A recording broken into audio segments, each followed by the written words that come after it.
ต่อไปก้าวนโมเนาะนะโมตัสสะภะคะวะโตอะระหะโตสัมมาสัมพุทธัสสะนะโมตัสสะภะคะวะโตอะระหะโตสัมมาสัมพุทธัสสะนะโมตัสสะภะคะวะโตอะระหะโตสัมมาสัมพุทธัสสะขอความน้อมจงมีแด่พระรัตนตรัยและจงมีแด่ขน้อยขอน้อมแด่พระธรรมที่พระผู้มีพระภาคเจ้าได้ตรัสไว้แล้วขอน้อมแด่พระสงฆ์ผู้เป็นนาบุญของโลกบ่มีนาบุญอื่นยิ่งกว่าและขอน้อมมาถึงแก่แม่เขาและสามเณรและผู้สนใจฟังธรรมเข้าไปตั้งใจฟังธรรมด้วยความเคารพก็ได้เนาะอันนี้ก็ว่าจะมากล่าวเกี่ยวกับขันตินี่มันมีหลายเนาะเอากาบางทีก็หูแดบางทีก็บ่เข้าใจว่าขันติมีแต่ว่าอดทนอย่างเดียวก็บ่แม่นได้ขันติมันมีหลายแบบได้มันมีฮอด7ข้อพุ่นได้ขันติบ่แม่นว่าอดทนอย่างเดียวบ่แม่นได้ขันติเนาะเฮามาฟังความเข้าใจความหมายว่าขันติมีหยังแด่ ขันติพระพุทธเจ้าตรัสไว้ว่าคือความอดทนเนาะหมายถึงความอดทนอดกลั้นไว้บ่แสดงอาการทุกข์ร้อนหรือความบ่พอใจเนาะบ่แม่นว่าความร้อนความอกร้อนร้อนก็ร้อนกันเว้าอยู่ในใจก็พอว่าอยู่อันนี้เว้าคนอื่นได้ยินนำอีกไหมครับร้อนเด้อหนาวเด้ออยากหายผู้นั้นเด้อยากหายผู้นี้เด้แสดงออกให้คนอื่นเห็นเนาะไอ้คนอื่นรำคาญจำแบบเอาไปมาเขาบ่อยากฟังซ้ำเนาะแสดงอาการแล้วนั้นแสดงความพุดเชียวออกมาให้เห็นแสดงความน่ารังเกียจย่างไปน่ารังเกียจเนาะอันนี้คือว่าความบ่พอใจขันติก็คือมี2แบบเนาะ3แบบความบ่พอใจเห็นเฮาเห็นความเขาบ่ที่น้ำหอมบ่อาบน้ำเว้าหยังก็บ่ฟังแล้วเขาขี้คร้านเว้าน้ำก็คือว่าความอดทนของเฮาก็หมดด้วยกันเนาะความกำหนดความอดทนของเฮามี3เนาะแม่ขาวเนาะมี3ได้1เว้าแล้วบ่ฟังหมดก็ยังเมตตาเว้าอีกครั้งที่2ก็บ่ฟังเรื่องที่3ทางเว้าให้ทางเว้าบ่ดีไปพร้อมกันเขาก็บ่ฟังหมดเฮาก็หมดความอดทนแล้วก็บ่เว้านำเลยทิ่มเลยเนาะบ่สนใจเลย อันนี้คือความบ่อดทนเนาะ 1เนาะอดทนต่อความลำบากทุกอย่างบ่แสดงอาการท้อแท้ยอมแพ้ให้ทนนะทนต่อสู้เฮานั่งสมาธิจนหลายจะยอมแพ้จนหลายยอมแพ้ต่อหยังต่อร่างกายของเฮาเนาะนั่งไปอยู่ปวดแอวดิมีความอดทนเลยหมดความอดทนขณะเราตั้งใจว่านั่ง10นาทีบ่ได้ซ้ำความอดทนเฮาหมดละเจ็บแอวดิปวดไปเบาดิเนาะไปกินน้ำดิหมดแล้วได้ความอดทนมันคิดอยู่หั่นแหละความอดทนเฮาจะนั่งอยู่นี่นะบ่ต้องคิดหยังน่ะเฮาบ่ไปคิดบ่อยากน้ำหยังน่ะเฮาบ่ต้องสนใจนะจะนั่งบางคือความอดทนจะหมดเลยเกี่ยวความอดทนก็หมดเลยต่อความลำบากทุกอย่าง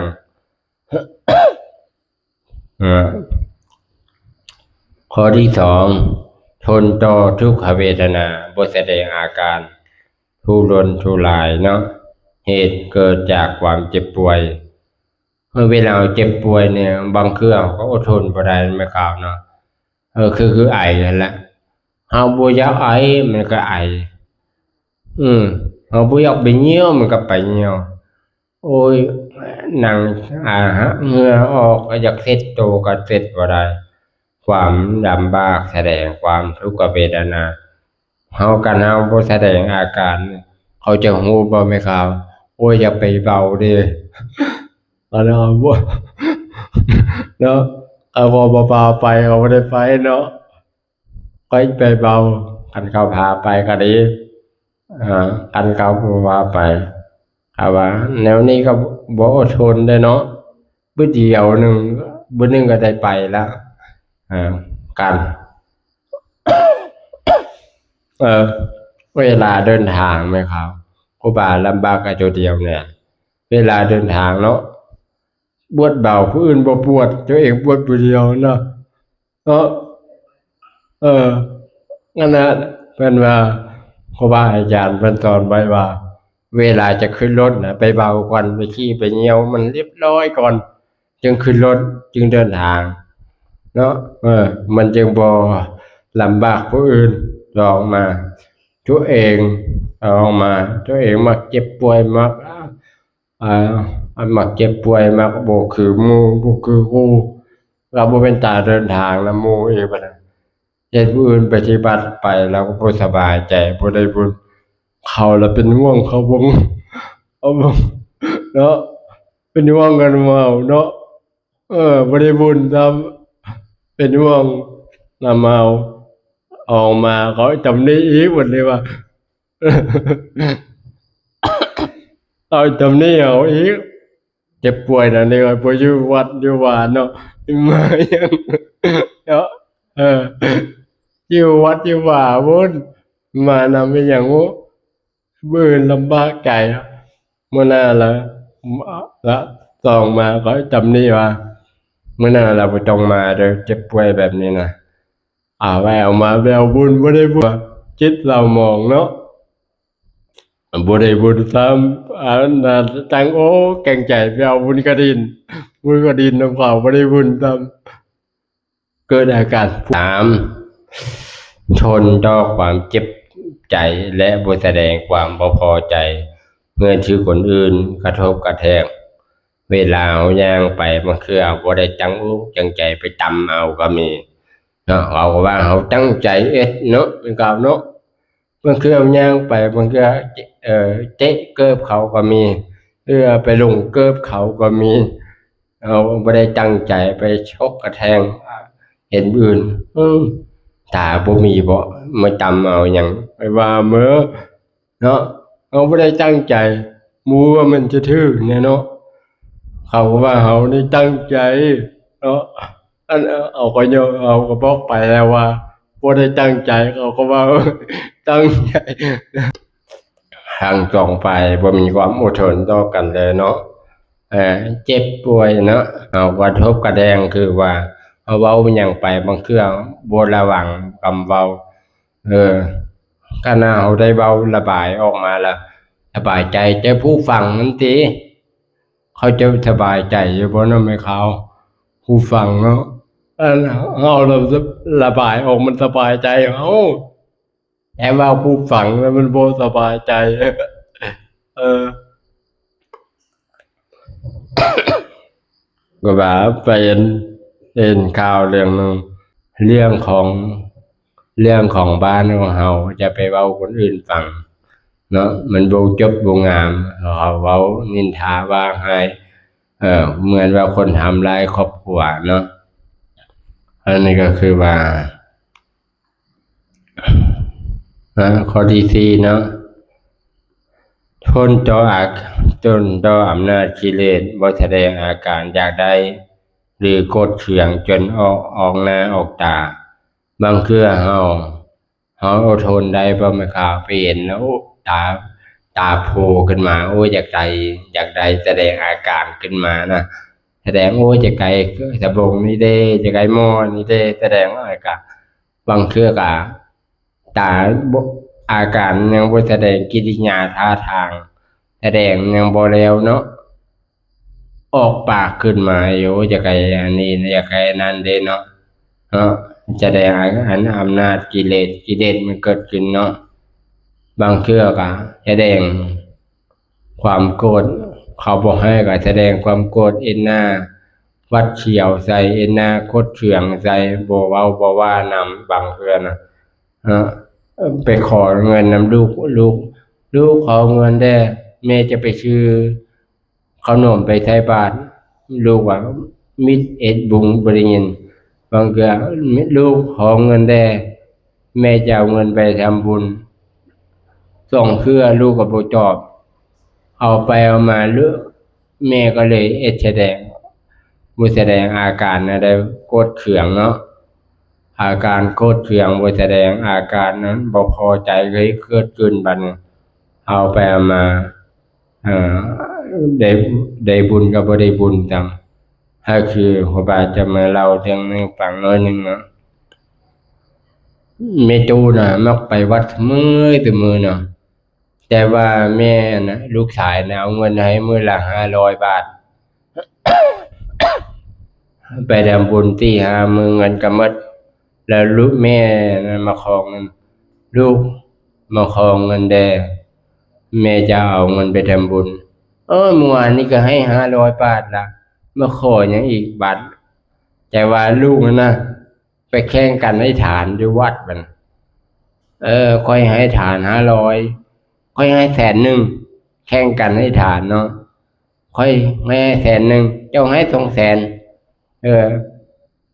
คนยานพื้นใดดีกว่าเจ้าให้200,000ค่อยให้1,000,000 บาทแข่งกันให้ฐานแต่ว่าการไปทำบุญอยู่วัดกับเอาเงินให้แม่มันต่างกันเนาะเอาเงินให้แม่จะดีกว่าแต่ว่าโอ้ยเอาไปเอามามันก็เลยบ่ได้บุญทางสองฝ่ายเนาะแข่งกันให้ฐานได้บุญน้อยจะเอาเงินให้แม่แล้วหายว่าเอาเงินให้แม่น้อยโพดแม่ว่าจ่ายเก่งแท้ว่ามื้อเนาะแม่กลัวจ่ายเงินเก่งแท้ให้ไปเดียวนึงเงินก็หมดเนาะอันนี้ก็คือการแสดงออกเป็นทุกข์นำการให้เงินคือความกิเลสตัณหาเนี่ยเนาะเป็นภัยชนิดหนึ่งเนาะเป็นเอามาขันติคือเป็นกองคู่กันโสรัจจะคือความเงียบคือเบิ่งโสรัจจะเนาะขันที่เป็นโสผลธรรมเป็นคือเป็นธรรมที่ทำให้ผู้มีกัตติเบิ่งและมันงามมีสง่าน่าเกรงขามเป็นบารมีอย่างหนึ่งในบารมีเรียกว่าขันติบารมีเนาะเป็นข้อที่หนึ่งนะ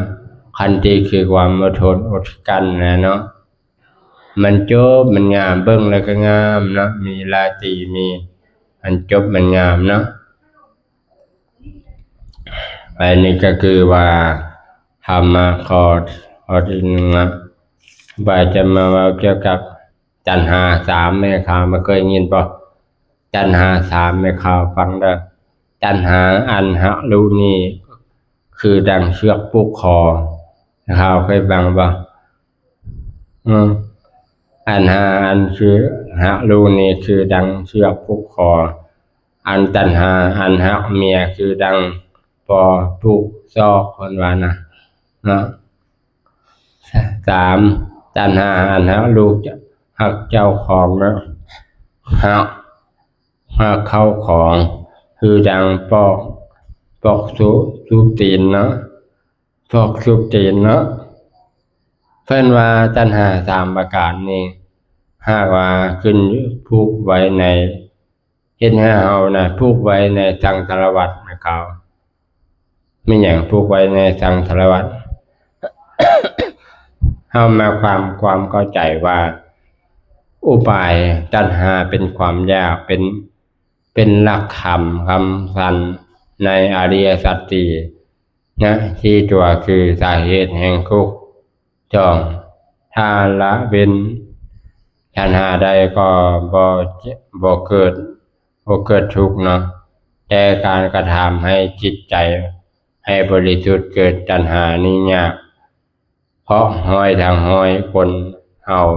จิตใจกระทำห่อหุ้มด้วยกิเลสตัณหาตั้งแต่เกิดมาจนตายตั้งแต่ชื่นขึ้นมาจนถึงหลับขนาดหลับยังฝันว่าอยากใดนั้นอยากใดนี่ยังมีแต่ตัณหาความอยากเนาะไม่กล่าวเนาะขนาดความฝันเฮายังจะไกลนั้นจะไกลนี่ไม่กล่าวเนาะ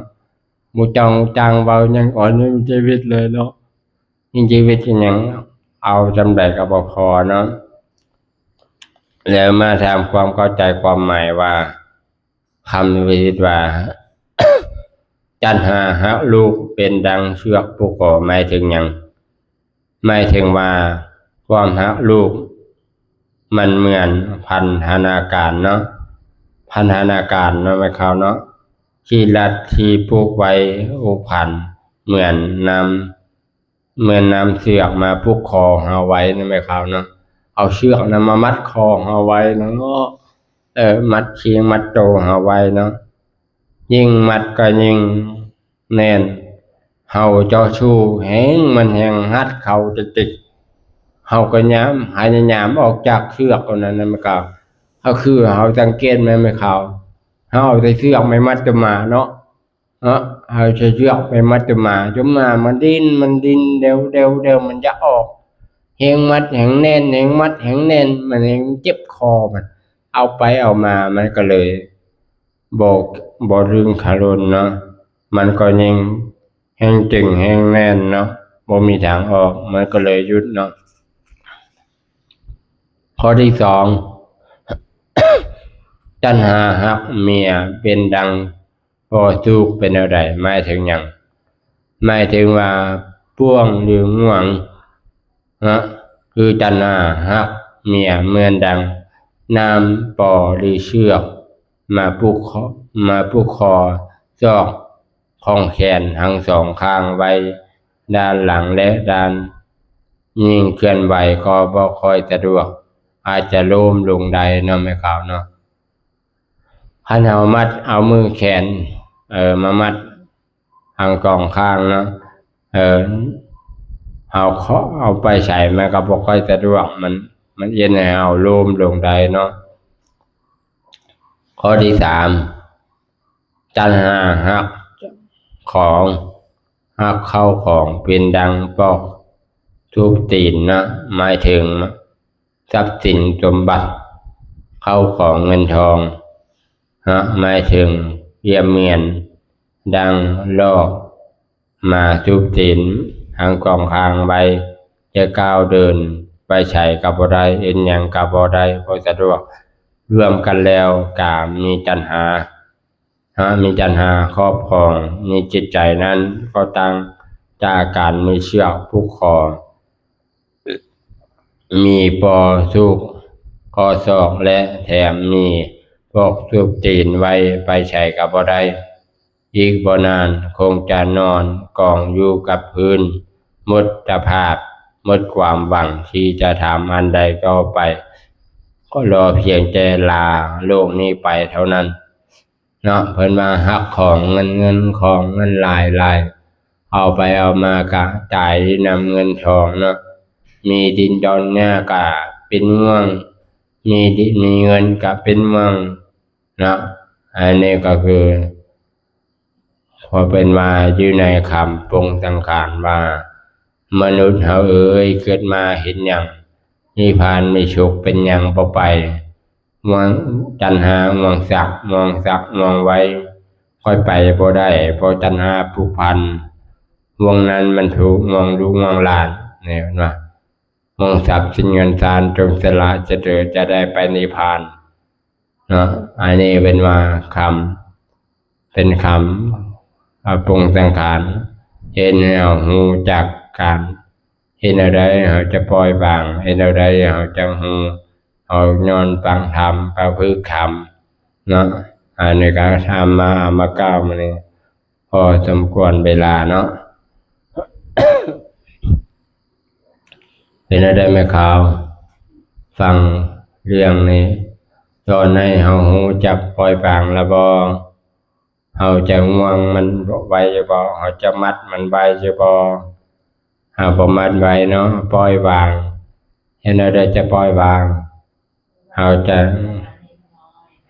บ่ยึดมั่นถือมั่นเนาะยึดมั่นถือมั่นยึดมั่นถือมั่นเพื่อยึดมั่นน้อยบ่ยึดมั่นหลายมันหลายเป็นทุกข์ห่วงมันดูเนาะขออนุโมทนาบุญกุศลแม่ขาวได้มาฟังธรรมอันนี้ขอมีความสุขขออนุโมทนาบุญกุศลได้ไหว้พระสวดมนต์นั่งจำศีลได้นั่งฟังธรรมจงมีความสุขความเจริญเรื่องมากคนทางปฏิบัติบุญใดที่ท่านได้กระทำอาจจะมาภาพขออนุโมทนาบุญใดอาจจะมาภาพได้กระทำเอาท่านหลายมีส่วนบุญโยมมีความสุขทางปฏิบัติให้ถึงพระโสดาบันทุกขั้นทุกคนเทอญ